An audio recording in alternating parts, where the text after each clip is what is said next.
Bonjour frères et sœurs dans le Seigneur. Aujourd'hui, nous allons parler de Jean 6 en rentrant dans les profondeurs. Le Seigneur m'a, par son Saint-Esprit, conduit dans des choses cette semaine, y compris dans un songe dont je vais vous parler après dans cette exhortation. Et, euh, je pense que ça peut nous être vraiment utile dans notre vie de tous les jours, face aux combats, aux difficultés qu'on peut avoir dans la vie. Et de bien comprendre la faim et la soif de Christ que nous devons avoir pour vraiment manifester en fait le reflet de Jésus ici sur la terre. Donc j'espère que vous pourrez écouter jusqu'au bout. Pour les personnes qui sont en Afrique, je sais que vous avez des difficultés parfois parce que l'Internet coûte cher pour des enseignements qui coûtent long, mais peut-être que vous pourriez vous organiser pour vous réunir à plusieurs dans ces cas-là pour écouter les enseignements, que ce soit de cette chaîne ou ailleurs. Et dans des réseaux Wi-Fi publics que vous pouvez écouter, je ne sais pas. Euh, mais voilà, c'est dommage, sinon vous perdez des choses, que ce soit de notre chaîne ou d'ailleurs, parfois qui seraient vraiment utiles pour vous. Donc que le Seigneur vous vienne en aide à ce niveau-là. Et rendons grâce à notre Père céleste, l'Éternel, qui par le sacrifice de son Fils Jésus le Christ, notre Seigneur, nous a permis de passer des ténèbres à la lumière, à son admirable lumière, et nous a transportés dans le royaume du Fils de son amour. Merci Seigneur. Et merci à notre Seigneur Jésus pour sa fidélité de nous avoir envoyé le Saint-Esprit. Donc l'Esprit du Père, l'Esprit du Fils, puisqu'ils sont un. Et quand on est en connexion avec le Saint-Esprit, on voit parfois que c'est le Père qui nous parle, qui rend témoignage à son Fils, et que parfois c'est Jésus qui nous parle. Et c'est pour ça qu'il ne nous a pas laissés comme des orphelins. Donc, travaillons, ayons vraiment à cœur d'avoir une connexion puissante avec le Saint-Esprit et de nous laisser conduire par lui. Donc, on va commencer par Jean 6, au verset 6. Il ne lui posait cette question que pour avoir ce qu'il allait répondre, car, en réalité, il savait déjà ce qu'il allait faire. Donc, c'est Jésus, celui qui savait ce qu'il allait faire. Rien que pour donner à chacun un petit morceau de pain, il faudrait au moins 200 pièces d'argent, lui répondit Philippe. Un autre disciple, André, frère de Simon-Pierre, lui dit, il y a ici un jeune garçon qui a 5 pains d'orge et 2 poissons. Mais qu'est-ce que cela pour autant de monde? Jésus répondit, dites-leur à tous de s'asseoir, leur ordonna Jésus. L'herbe était abondante à cet endroit et la foule s'installa donc par terre. Il y avait là environ 5000 hommes. Jésus prit alors les pains, remercia Dieu, puis les fit distribuer à ceux qui avaient pris place sur l'herbe. Il leur donna aussi autant de poissons qu'ils en désiraient. Quand ils eurent tout mangé, à leur faim, Jésus dit à ses disciples, ramassez les morceaux qui restent pour que rien ne soit gaspillé. Ils les ramassèrent donc et remplirent 12 paniers avec ce qui restait des 5 pains d'orge qu'on avait mangés. Il faut bien comprendre pourquoi Jésus commence par ce miracle où il va donner du pain à des gens qui ont à manger, donc du pain terrestre, et qu'à travers cela, il les emmène à comprendre ce qu'il va dire après, parlant de lui qui est le pain de vie en fait. Donc c'est important de le comprendre. Donc autant qu'il en désirait, Jésus montre qu'il peut tout nous donner, autant qu'on en désire. Mais que voudrait-il qu'il vraiment nous puissions désirer? Nous le savons, c'est grandir dans la connaissance, dans la plénitude de Dieu qui est en Jésus. Cherchons le royaume en premier et sa justice. Dedans, on a lu aussi que rien ne soit gaspillé. Donc ne gaspillons pas tout ce que nous recevons du Père via le Seigneur. Nous sommes là pour être des bons intendants de ce qu'il nous a confié. Être fidèle dans les petites choses s'il veut qu'il nous confie les grandes choses. Mais également ne pas donner la nourriture sainte aux chiens, comme le dit la parole. Donc grandir dans le discernement de qui se trouve en face de nous, des hommes de paix ou non, et en tant que personne qui écoute d'autres personnes, Qui est celui qui nous parle et quelles sont ses intentions? Verset 16. À la tombée de la nuit, ses disciples redescendirent au bord du lac. Ils montèrent dans un bateau et se dirigèrent vers Capernaum sur l'autre rive. Il faisait déjà nuit et Jésus ne les avait pas encore rejoints. Un vent violent se mit à souffler et le lac était très agité. Les disciples avaient déjà parcouru 5 ou 6 kilomètres quand ils virent Jésus marcher sur l'eau et s'approcher de leur bateau. L'épouvante les saisit. Mais Jésus leur dit : « C'est moi, n'ayez pas peur. » Ils voulurent alors le faire monter dans le bateau. Mais au même moment, ils touchèrent terre à l'endroit où ils voulaient aller, et qui était l'endroit que Jésus leur avait indiqué. Alors, il faisait déjà nuit. Il faut comprendre aussi le sens spirituel de cela. Jésus n'était plus avec eux, et Jésus est la véritable lumière. Là, il n'était pas encore ressuscité, il n'avait pas reçu le Saint-Esprit. Alors la tempête se lève. Donc Jésus nous a dit que nous aurons des tribulations. Jésus savait très bien qu'ils allaient avoir la tempête. Il leur fait vivre une expérience pour voir justement s'ils vont mettre leur confiance dans Jésus, même s'il n'est pas là. Et les disciples ont bataillé dans la tempête depuis plusieurs kilomètres, donc ça a duré un bout de temps. Je ne sais pas si vous imaginez, sur un lac en pleine tempête, en train de ramer avec des rames contre la tempête. Ça a dû être quelque chose. Et ils voient Jésus apparaître.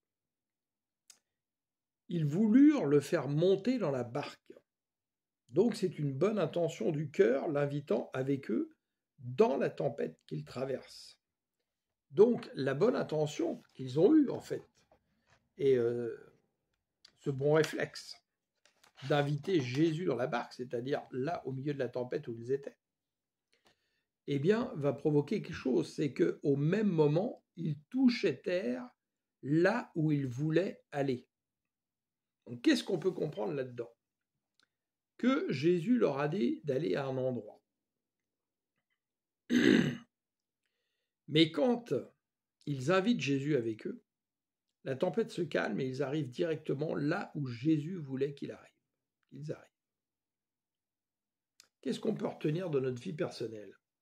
Nous vivons parfois, le Seigneur va nous demander, par exemple, d'aller à tel endroit, ou nous mettre une conviction pour aller à tel endroit, et nous allons vivre parfois des semaines, des mois, où ça va être pour nous une vraie tempête.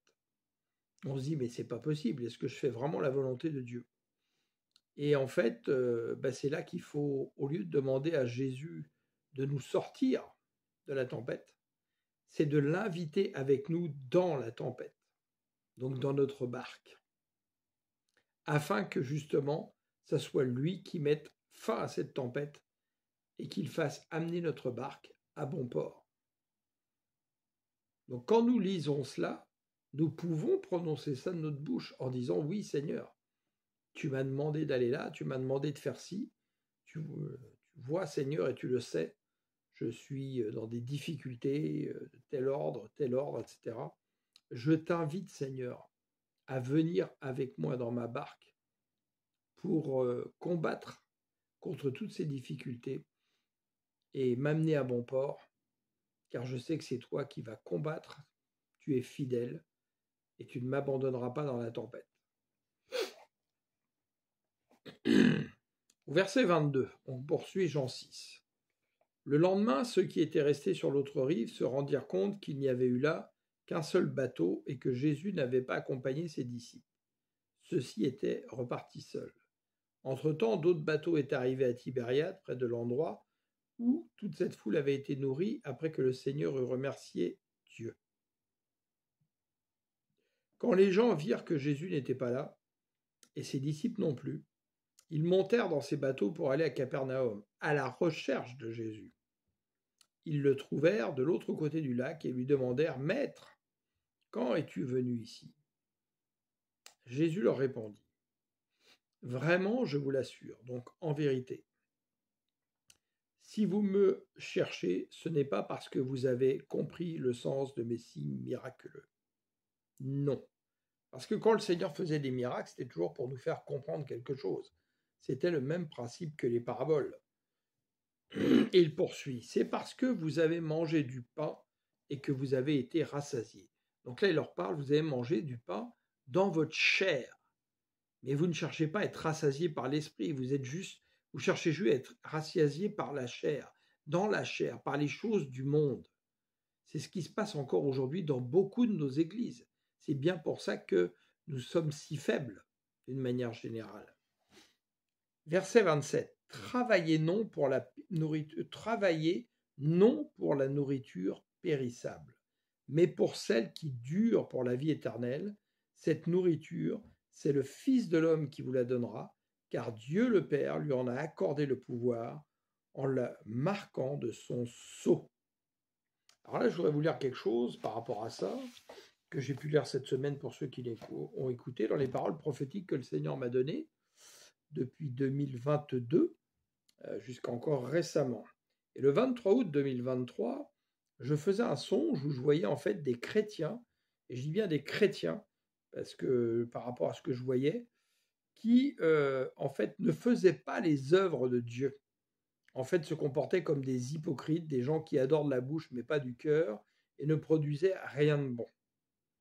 Et ils s'attachaient plutôt aux choses du monde et réclamaient les choses du monde. Donc il était 3 heures quand je me suis réveillé, et je demande au Seigneur justement une réponse par rapport à ce songe. Et voici ce qu'il m'a répondu. Travaillez pour les richesses non périssables. Et si vous voulez la suite, je l'ai lu cette semaine dans Va dire à mes frères. Tout ce que le Seigneur m'a dit ce jour-là, ainsi que le 26 août 2023.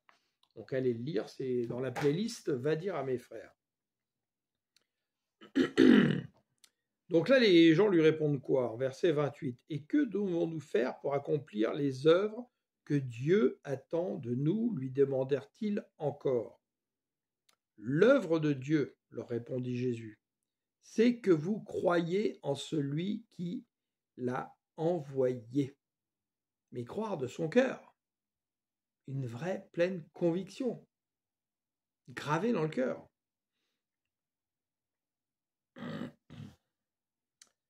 Donc, dans le verset 44, qu'est-ce que nous dit le Seigneur justement par rapport à ça? Un peu plus loin, et nous allons le relire après. Personne ne peut venir à moi si le Père qui m'a envoyé ne l'attire donc vers Jésus. Et moi, je le ressusciterai au dernier jour.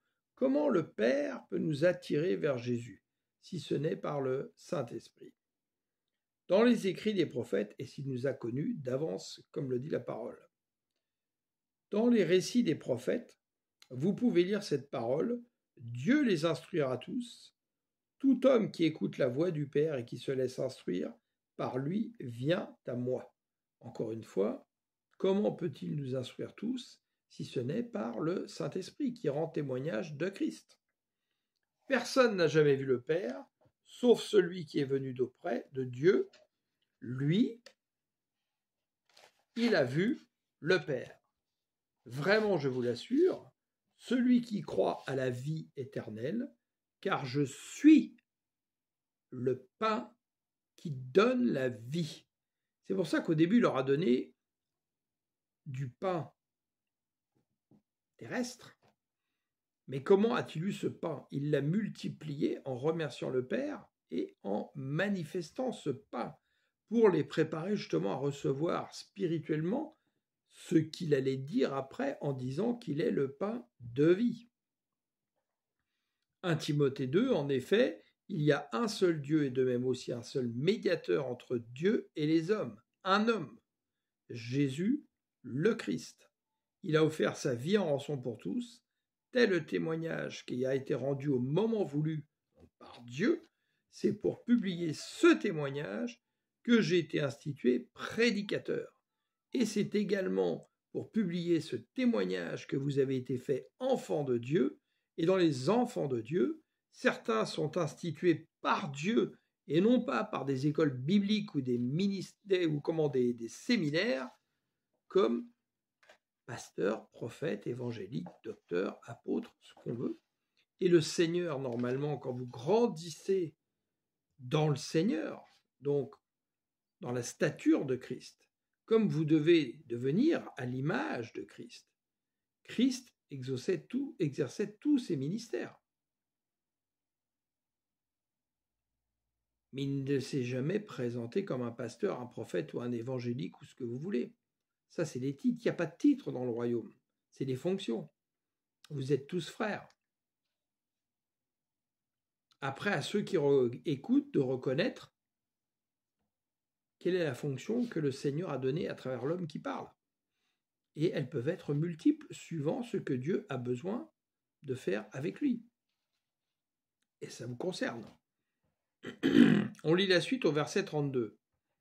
Mais Jésus leur répondit, vraiment, je vous l'assure, ce n'est pas Moïse qui vous a donné le pain venu du ciel, c'est mon Père qui vous donne le pain du ciel, le vrai pain. Verset 33, car le pain qui vient de Dieu, c'est celui qui descend du ciel et qui donne la vie au monde. Seigneur, dirent-ils, alors, donne-nous toujours de ce pain-là. Verset 35, et Jésus répondit, c'est moi qui suis le pain qui donne la vie. Celui qui vient à moi n'aura plus jamais faim. Celui qui croit en moi n'aura plus jamais soif. Mais je vous l'ai déjà dit, vous avez vu, et vous ne croyez pas. Donc pourquoi dit-il qu'on n'aura plus jamais faim et plus jamais soif? Parce qu'on est rassasié par la présence et la plénitude de Jésus en nous, par le Saint-Esprit.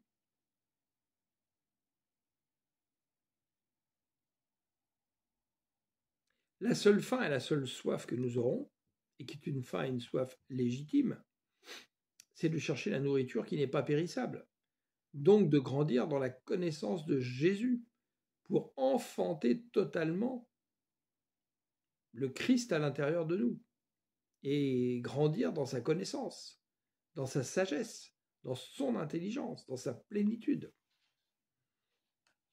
C'est quelque chose qui vient de l'intérieur pour aller vers l'extérieur.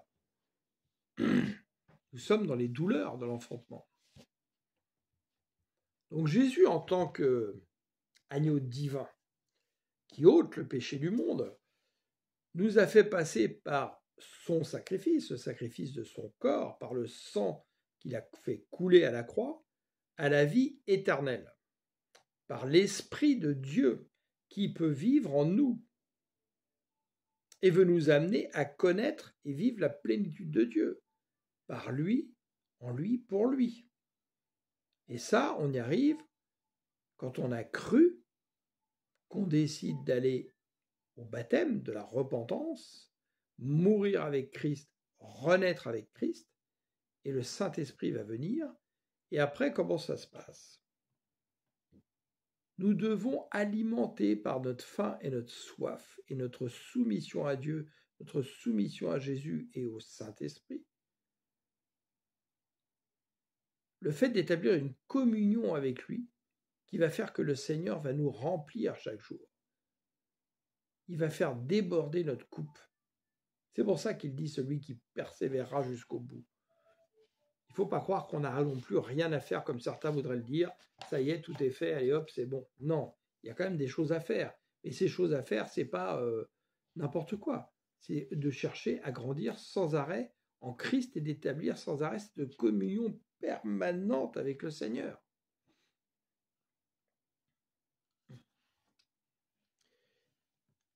Et avant de partir vers ce sacrifice, où il doit se donner, il dit, en partageant le pain et le vin, faites ceci en mémoire de moi.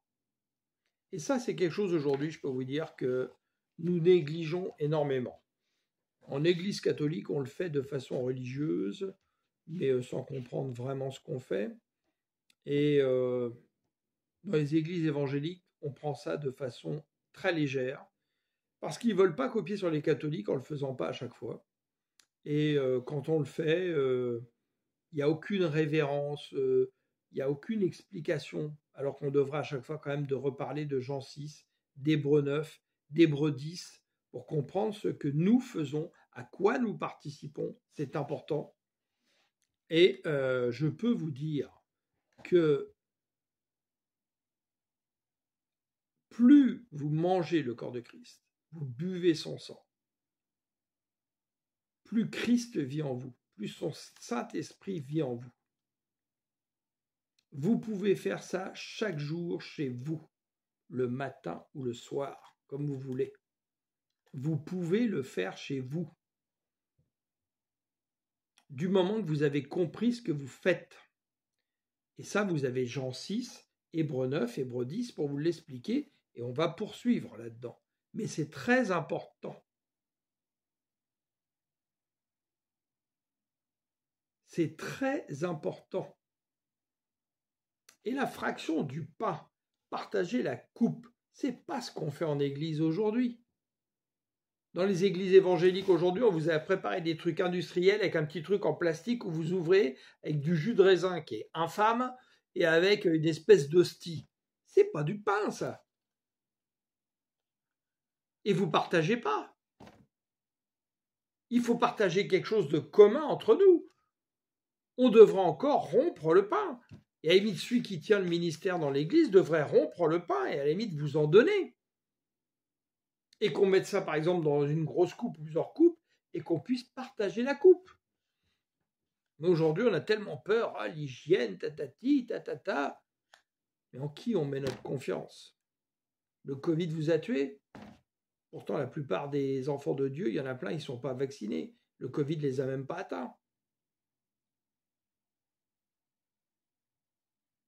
Et quand vous êtes seul chez vous pour faire ça, quand vous rompez le pain, ce qui est important, les meurtrissures de Christ, c'est son corps qui a été rompu. Eh bien, associez dans votre communion le corps de Christ tout entier. Et dites-le au Père, dites-le au Fils, que vous associez justement la communion que vous faites avec le corps de Christ. Invitez dans cette communion les gens qui sont dans les hôpitaux, qui aimeraient partager ce pain, qui n'ont même plus la force de le faire. Des gens qui sont à droite ou à gauche, qui ne peuvent pas le faire pour des raisons X ou Y. Invitez-les dans votre esprit. Nous sommes tous reliés par des corps invisibles si nous sommes l'Église de Jésus le Christ. La vraie, l'assemblée de Christ. Pas les églises des hommes. Ce n'est pas l'église des hommes, les églises des hommes qui sauvent. Ce qui sauve, c'est d'être de l'église de Jésus. Être nous-mêmes l'église. Pour comprendre tout ça, on va lire aussi un peu ce qui suit derrière. 1 Corinthiens 11, 23, c'est Paul de Tarse qui parle. Car j'ai reçu du Seigneur ce que je vous ai enseigné, c'est que le Seigneur Jésus, dans la nuit où il fut livré, prit du pain, et après avoir rendu grâce, le rompit, et dit, ceci est mon corps, qui est rompu pour vous. Faites ceci en mémoire de moi. C'est un ordre. Ce n'est pas une suggestion. De même, après avoir soupé, il prit la coupe et dit, cette coupe est la nouvelle alliance en mon sang. Faites ceci en mémoire de moi toutes les fois que vous en boirez. Car toutes les fois que vous mangez ce pain et que vous buvez cette coupe, vous énoncez la mort du Seigneur jusqu'à ce qu'il vienne. Vous vous renforcez dans le Seigneur par son sacrifice. Vous vous remplissez de lui. Le sang est dans l'âme. Vous vous nourrissez d'une âme pure, celle de Jésus, avec un sang pur. Vous venez guérir votre âme, en plus du Saint-Esprit qui est là pour faire cela. Et quand on lit le reste de Corinthiens, où il avertit, parce que pourquoi il avertit de ça? Les gens à l'époque partageaient le pain et le vin dans l'église primitive chaque jour. Mais des gens là arrivaient et comme des gloutons commençaient à s'empiffrer, à faire n'importe quoi et d'autres à s'enivrer. Donc il avertit justement de ne pas faire n'importe quoi quand on fait cela. Et résultat, comme les gens lisent mal, il y en a qui osent même plus faire la communion de peur que quelque chose de malheur leur arrive sur eux. Soyons un peu intelligents, s'il vous plaît. Et vous allez voir, on va lire la suite, vous allez comprendre. Donc là, on va lire Matthieu 26, verset 26. Au cours du repas, Jésus prit du pain, puis, après avoir prononcé la prière de reconnaissance au Père, rendons grâce au Père, il le partagea en morceaux. Vous voyez, il le partagea en morceaux. Donc vous, dans l'église, le pasteur, là, n'hésitez pas à partager le pain, mais du vrai pain en morceaux. Et si vous voulez vous prendre du pain sans levain, vous allez dans une boulangerie hébraïque ou musulmane où ils font du pain sans levain et il n'y a pas de problème. Puis il les donna à ses disciples en disant « Prenez, mangez, ceci est mon corps ». Ensuite il prit une coupe et après avoir remercié Dieu, Il leur en donna en disant, buvez-en tous. Ceci est mon sang par lequel est scellée l'alliance. Et scellée l'alliance, la nouvelle alliance, le Nouveau Testament, en Christ, par Christ et pour Christ. Il va être versé pour beaucoup d'hommes afin que leurs péchés soient pardonnés. Je vous le déclare, désormais je ne boirai plus du fruit de la vigne jusqu'au jour où j'en boirai à nouveau. Je boirai le vin nouveau, avec vous dans le royaume de mon Père. Puisqu'aujourd'hui il est esprit, donc un esprit. On poursuit, c'est important. Hébreux 9, verset 11. Or le Christ est venu en tant que grand prêtre pour nous procurer les biens qu'il nous a désormais acquis. Il a traversé un tabernacle plus grand et plus parfait que le sanctuaire terrestre. Un tabernacle qui n'a pas été construit par des mains humaines, c'est-à-dire qui n'appartient pas à ce monde créé. Il a pénétré une fois pour toutes dans le sanctuaire, il a offert non le sang de boucs ou de veaux, mais son propre sang. Il nous a ainsi acquis un salut éternel. En effet, le sang des boucs et des taureaux et les cendres d'une vache que l'on répand sur des personnes rituellement impures leur rendent la pureté extérieure. Mais le Christ s'est offert lui-même à Dieu sous la conduite de l'Esprit de l'Éternel comme une victime sans défaut. Donc là, vous voyez, on parlait de rendre la pureté extérieure. C'est pour ça que Jésus a moment dit aux pharisiens, vous nettoyez l'extérieur de la coupe, mais l'intérieur de la coupe est sale. C'est quoi l'intérieur de la coupe? C'est nous, c'est à l'intérieur. À combien plus forte raison, par conséquent, son sang purifiera-t-il notre conscience des œuvres qui mènent à la mort afin que nous servions le Dieu vivant? Au verset 15, voilà pourquoi il est le médiateur d'une alliance nouvelle, afin que ceux qui sont appelés reçoivent l'héritage éternel que Dieu leur avait promis. Car une mort est intervenue pour libérer de leur culpabilité les hommes qui avaient péché sous la première alliance. En effet, lorsqu'il est question de testament, il faut que la mort du testateur soit constatée, car un testament n'entre en vigueur qu'après le décès de celui qui l'a établi. Il est sans effet tant qu'il est en vie. Et comme le sort de tout homme est de mourir une seule fois, après quoi il est jugé par Dieu, de même le Christ s'est offert une seule fois en sacrifice pour porter les péchés de beaucoup d'hommes, et il viendra une seconde fois, non plus pour ôter les péchés, mais pour sauver ceux qui attendent de lui leur salut. Et quand il dit « faites ceci en mémoire de moi », justement, en mémoire de moi, pour ne pas oublier ce sacrifice qu'il a payé à grand prix. Hébreux 10, verset 5. Voilà pourquoi en entrant dans le monde, écoutez bien, le Christ a dit, ça c'est aussi dans les psaumes, tu n'as voulu ni sacrifice ni offrande, ça doit être dans le psaume 40 de mémoire. Tu m'as formé un corps, tu n'as pris nul plaisir aux holocaustes, aux sacrifices pour le péché. Alors j'ai dit, voici, je viens dans le rouleau du livre. Il est question de moi pour faire, ô Dieu, ta volonté. Ézéchiel 3, verset 1 nous dit quoi? Celui qui me parlait me dit, fils d'homme. Pourquoi il l'appelle fils d'homme? Parce qu'il le voit comme à l'image du Fils de l'homme, c'est-à-dire quelqu'un qui sait réellement le Seigneur à l'image de Jésus. Mange ce qui t'est présenté, avale ce rouleau, puis va parler à la communauté d'Israël. J'ouvris la bouche, il me fit manger le rouleau, puis il me dit, fils d'homme, nourris ton corps et remplis ton ventre de ce rouleau que je te donne. Je le mangeai donc, et dans ma bouche il fut doux comme du miel. Donc les rouleaux, c'est la parole de Dieu. Mais la parole de Dieu est vivante. Elle est comme le pain de vie. Et quand vous mangez régulièrement le pain de vie et que vous buvez le sang de Jésus, vous renforcez justement la parole vivante en vous par la présence du Saint-Esprit, parce que le Saint-Esprit, c'est l'Esprit du Père et du Fils qui vit en vous. Alors, je vais vous raconter un songe que j'ai fait justement cette semaine, qui me préparait à tout ça d'ailleurs. Dans ce songe, j'entendais la parole de Dieu, et le Seigneur, justement, à un moment donné, me fait manger justement un rouleau. Et là, ensuite, il me montre justement le fait qu'il est important de continuer à manger son corps et à boire son sang en mémoire de lui. Et que tout ça est lié. Tout ça est lié pour qu'on devienne nous-mêmes la parole vivante de Dieu par l'aide du Saint-Esprit qui vit en nous. Car Jésus ne nous a pas laissés comme des orphelins. Il vit en nous par son esprit.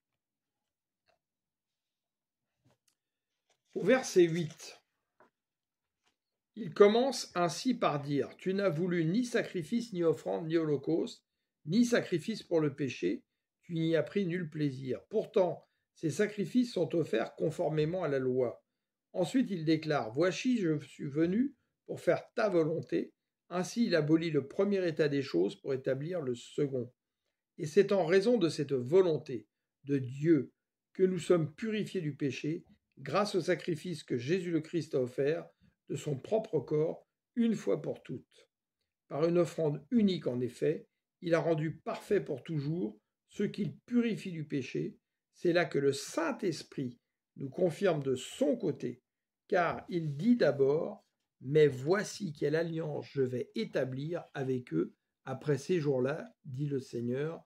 Je placerai mes lois dans leur cœur, je les graverai dans leurs pensées. » Comment peut-il le faire ? Par son Saint-Esprit. Son esprit avec nous jusqu'à la fin du monde. Puis il ajoute « Je ne tiendrai plus compte ni de leurs péchés, ni de leurs fautes. » Or, lorsque les péchés ont été pardonnés, il n'est plus nécessaire de présenter une offrande pour les ôter. Ainsi donc, mes frères, nous avons une pleine liberté pour entrer dans le lieu très saint, grâce au sang du sacrifice de Jésus. Il nous en a ouvert le chemin, un passage. Pâques, Pessar, ça veut dire un passage.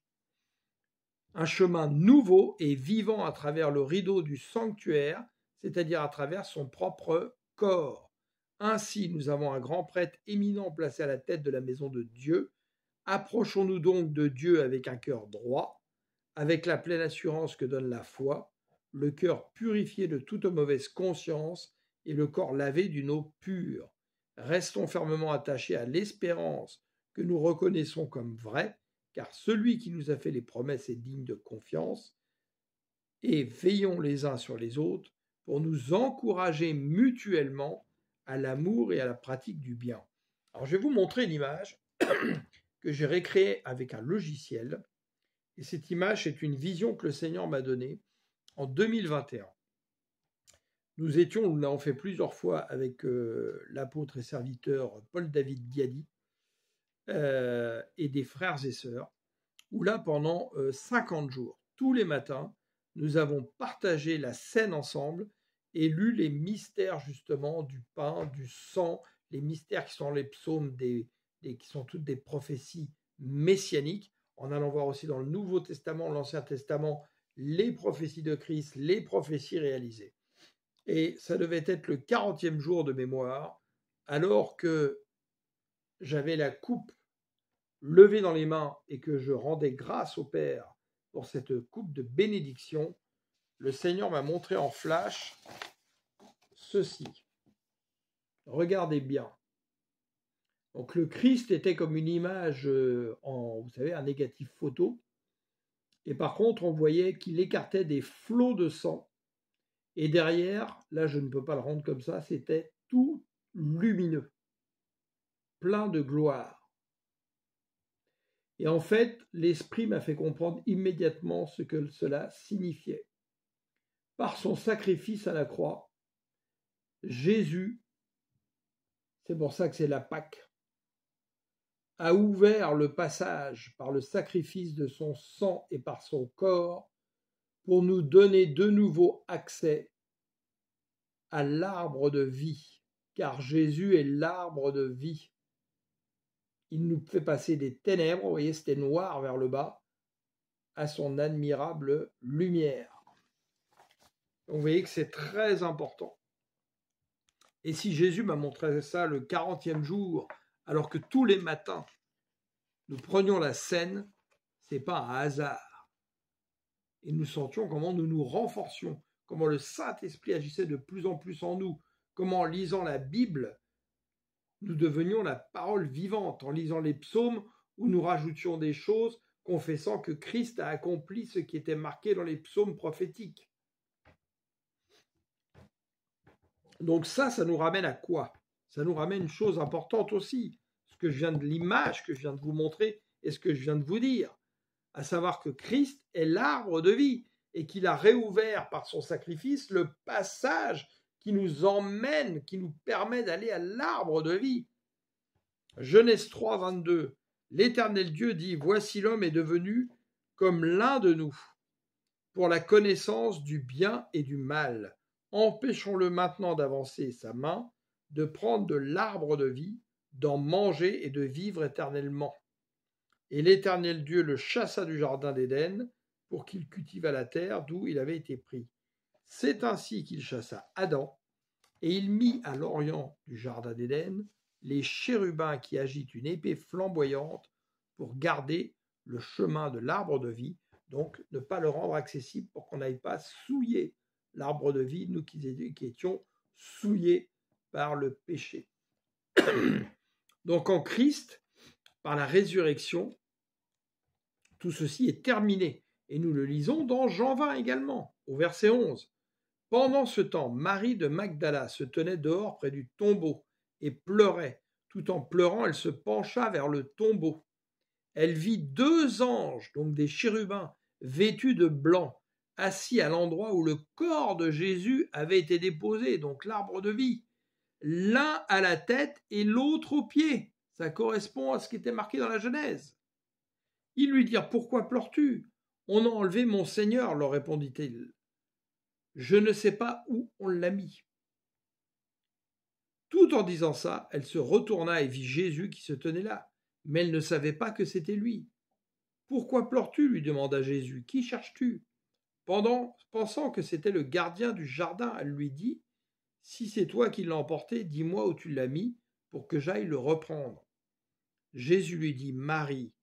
Elle se tourna vers lui et s'écria en hébreu, Rabouni, ce qui veut dire maître. Ne me retiens pas, lui dit Jésus, car je ne suis pas encore monté vers le Père.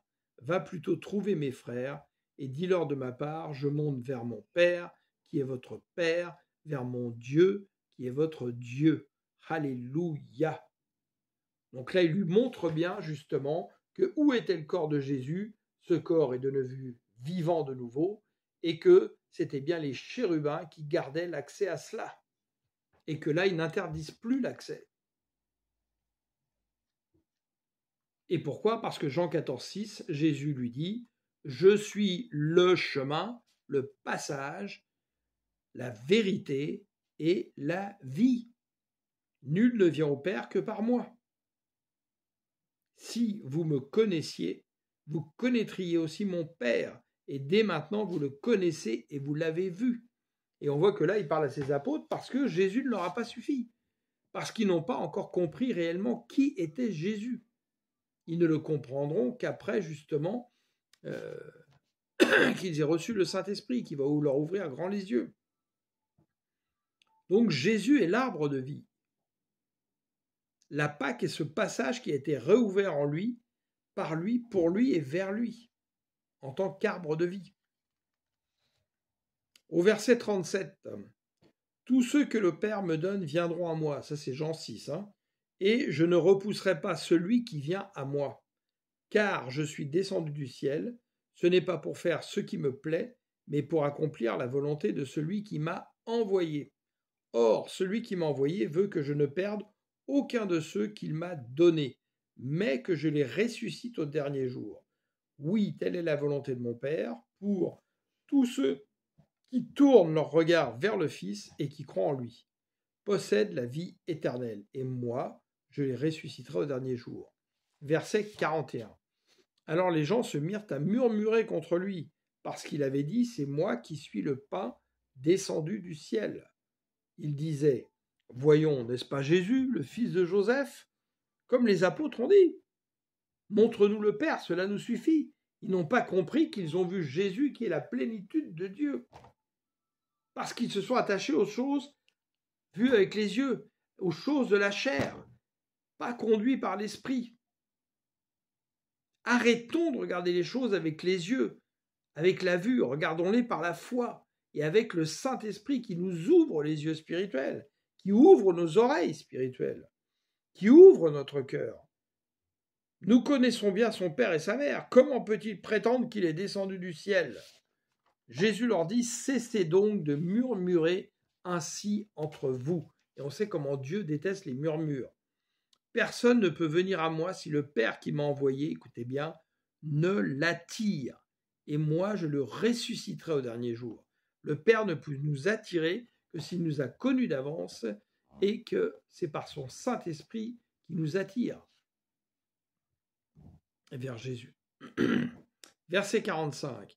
Dans les écrits des prophètes, vous pouvez lire cette parole. Dieu les instruira tous. Tout homme qui écoute la voix du Père et qui se laisse instruire par lui vient à moi. Personne n'a jamais vu le Père, sauf celui qui est venu d'auprès de Dieu. Lui, il a vu le Père. Vraiment, je vous l'assure, celui qui croit à la vie éternelle. Car je suis le pain qui donne la vie. Vos ancêtres ont bien mangé la manne dans le désert, et cela ne les a pas empêchés de mourir.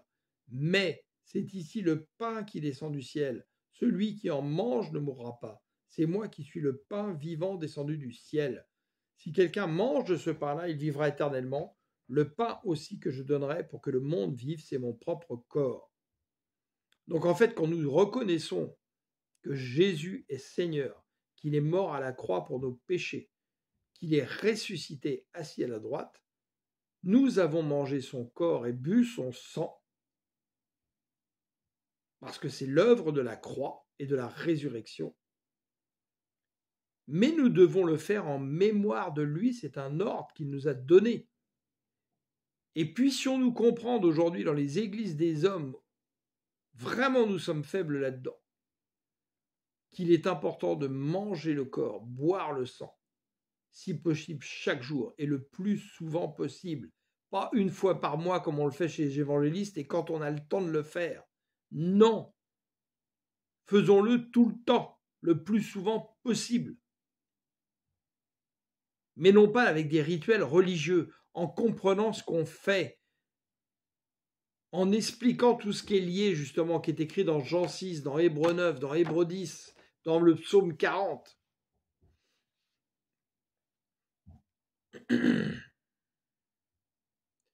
On poursuit. Verset 52. À ces mots, les Juifs se mirent à discuter vivement entre eux, disant « Comment cet homme pourrait-il nous donner son corps à manger ?» Eux, ils voyaient ça dans la chair. Ils voyaient ça comme du cannibalisme. Parce qu'ils n'avaient rien du tout dans l'esprit. Alors Jésus leur répondit « Oui, vraiment, je vous l'assure. Si vous ne mangez pas la chair du Fils de l'homme, si vous ne buvez pas son sang, vous n'aurez point la vie en vous. Celui qui se nourrit de ma chair et boit mon sang a la vie éternelle, et moi je le ressusciterai au dernier jour. Car ma chair est vraiment une nourriture, et mon sang est vraiment un breuvage. Celui qui mange ma chair et boit mon sang demeure en moi, et moi je demeure en lui. Le Père qui m'a envoyé a la vie en lui-même, et c'est lui qui me fait vivre. Ainsi, celui qui se nourrit de moi vivra lui aussi par moi. C'est ici le pain descendu du ciel. Il n'est pas comme celui que vos ancêtres ont mangé. Eux, ils sont morts. Mais celui qui mange ce pain, si, vivra pour toujours. Et je peux vous dire de mon expérience personnelle et de frères et sœurs qui en font la même, et d'ailleurs beaucoup de pasteurs le font, mais ils ne vous le disent pas forcément, plus vous mangez le corps du Christ, plus vous buvez son sang, plus vous vous renforcez dans la présence du Seigneur par son Saint-Esprit. Verset 60. Après l'avoir entendu, plusieurs de ses disciples dire, donc il y en avait plus que les 12, il y en avait plein autour de lui, ce langage est bien difficile à accepter. Qui peut continuer à l'écouter? Jésus savait fort bien quel murmure ces paroles avaient soulevé parmi eux. C'est pourquoi il leur dit, cela vous choque-t-il? Et si vous voyez le Fils de l'homme remonter là où il était auparavant, ce qui est arrivé ensuite à la résurrection. Verset 63. C'est l'esprit qui donne la vie. L'homme n'aboutit à rien par lui-même, c'est-à-dire par la chair. Les paroles que je vous ai dites sont esprit et vie. Comprenons que dans la parole de Dieu, c'est l'esprit qui parle et cela communique la vie. La parole de Dieu est une nourriture, elle transforme, elle est vivante. Et nous pouvons la comprendre en tant que parole vivante avec l'aide du Saint-Esprit. C'est essentiel. Les gens non conduits par l'Esprit ne peuvent pas comprendre que la parole est nourriture, elle est esprit et vie, ce qui a perdu beaucoup de Juifs dans la chair à l'époque, et ce qui continue à égarer certains qui ne sont pas encore en communion avec le Saint-Esprit. Demandons au Père le Saint-Esprit, demandons au Saint-Esprit de remplir nos coupes, de nous faire déborder nos coupes, de nous enduire d'huile fraîche. Verset 64. Hélas, il y en a parmi vous qui ne croient pas. En effet, dès le début, Jésus savait quels étaient ceux qui ne croyaient pas et qui était celui qui allait le trahir. Aussi ajouta-t-il, c'est bien pour ça que je vous ai dit, personne ne peut venir à moi si cela ne lui est accordé par le Père. À partir de ce moment-là, beaucoup de ses disciples l'abandonnèrent et cessèrent de l'accompagner. Alors Jésus, se tournant vers les 12, leur demanda, « Et vous, vous ne voulez pas aussi partir ?» Mais Simon-Pierre lui répondit, « Seigneur, vers qui irions-nous ? Tu as les paroles de la vie éternelle. Nous avons mis toute notre confiance en toi, et nous savons que tu es le Saint d'Israël envoyé de Dieu. N'est-ce pas moi qui vous ai choisis tous les 12 ? Répondit Jésus. Et pourtant l'un de vous est un diable. Par ces mots, il désignait Judas, fils de Simon Iscariote, l'un des 12 qui allait le trahir. Et croyez-moi, aujourd'hui dans les églises, il y a aussi des diables. Tous ne sont pas enfants de Dieu. Là où Dieu a son église, Satan a sa chapelle. Faisons toujours attention. Donc voilà, je voulais vous partager ça pour qu'on comprenne vraiment l'importance justement de ce que représente le Christ, l'importance de ce que représente le sacrifice, l'importance de ce que représente la parole de Dieu et la grande importance surtout de vouloir avoir faim et soif de Christ. C'est un cercle vertueux. Plus vous aurez faim, plus vous aurez soif, plus vous aurez vu en fait de vivre une vie d'excellence en Christ, par Christ et pour le Christ, car tout ce que nous le faisons pour le Seigneur. Tout ce que nous faisons à nos frères et sœurs, nous le faisons pour le Seigneur. Plus le Saint-Esprit vous alimentera, plus vous allez connaître cette connexion avec le Saint-Esprit. Vous allez par exemple sentir votre cœur ici bouillonner comme s'il allait sortir de votre poitrine, tout embrasé dans la poitrine. Les yeux fermés, vous allez en fait être dans une communion parfaite avec le Seigneur, ou parfois vous allez avoir l'impression que ça dure 3 minutes, il s'est passé 1 heure ou 2 heures. Et quand vous ouvrez les yeux, vous avez des larmes qui coulent sur votre visage, des larmes de joie, de la présence, de la paix, de la plénitude de Dieu avec qui vous étiez, où il vient justement graver dans votre cœur, graver dans votre esprit ces commandements, des paroles de connaissance. Mais il y a un travail à faire pour ça. C'est de chercher en premier le royaume et sa justice. Et arrêtons d'aller en église pour chercher que les choses terrestres. Dieu n'est pas un billet de loto gagnant. Il n'est pas un tac au tac ou un gratte-gratte qu'on prend dans un tabac.